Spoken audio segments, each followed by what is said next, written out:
Monday at pregame, this is Johnny Detroit with your overnight report due to the early NBA action on Martin Luther King Day.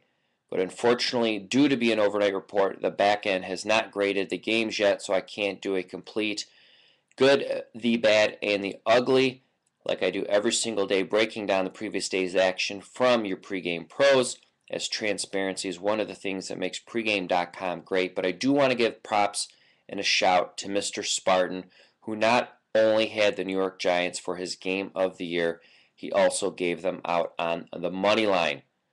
So not only does that take big cojones to do, the fact that if they would have covered but not won outright, you would have not got your full bang for your buck with your game of the year. So Spartan, props to you, sir. Huge win, and also double props on the money line wager. I do know my own stuff, as I did go undefeated in the NFL playoffs. I lost both of my big college basketball plays badly, not even close. So 2-2, but the big plays were college basketball, so rough day for Johnny Detroit. Early action, a bunch of the better handicappers who focus on hoops more over than other sports, particularly guys like Mike Hook and Gil Alexander, who have been really solid in the hoops. I know Gil's known for his sabermetrics and his baseball knowledge. Gil has been killing it so far in the basketball. So Gil, I know your pearly whites and your fluffy hair wants to be known for baseball. I'm calling you my basketball guy. And right now in the early action, a lot of the pros do have early stuff up, but I am looking particularly at Mike Hook and Gil Alexander. And speaking of basketball, Shake and Bake, the dude with the 10-gallon hat on his dome, is a very solid basketball guy, especially in the totals. And Monday only, I am making Greg Shaker my slash. And what that means is I'm taking his 7 and his 30-day packages. I'm discounting them on Monday only. So if you're looking to get down with Mr. Shake and Bake, it makes the most sense to lock into a 7-day package. Unlike football, where you're only focusing on a couple different days, if you are going to follow a pro, basketball 7 days a week, and it's cost effective to lock into a bare minimum of a 7-day package. So today only, Greg Shaker on the homepage and his personal page is going to be discounted.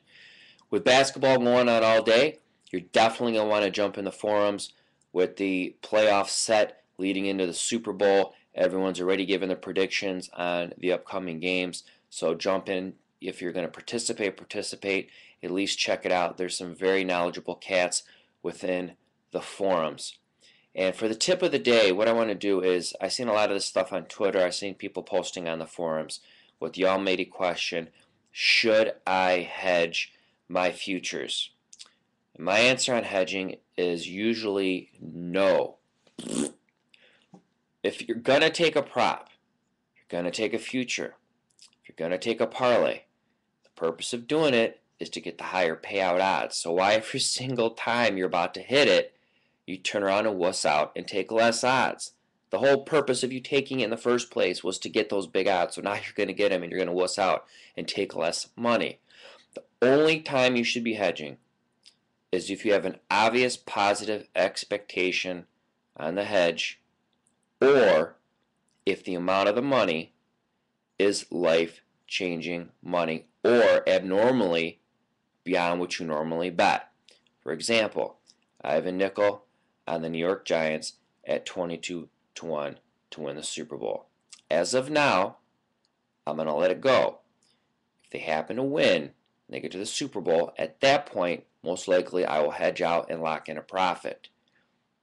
The second example, and I'm kicking myself in my Polish butt, is 5 dimes at one point going into the end of the regular season had the Giants at 80-1 to win the Super Bowl. The New York Giants were my sleeper to win the Super Bowl, and the account I was playing on had my props lowered, so I couldn't really bet on it. So I went to someone I knew, and they lived in Vegas, and I said, find me the best odds you could on the New York Giants, because I love the Giants.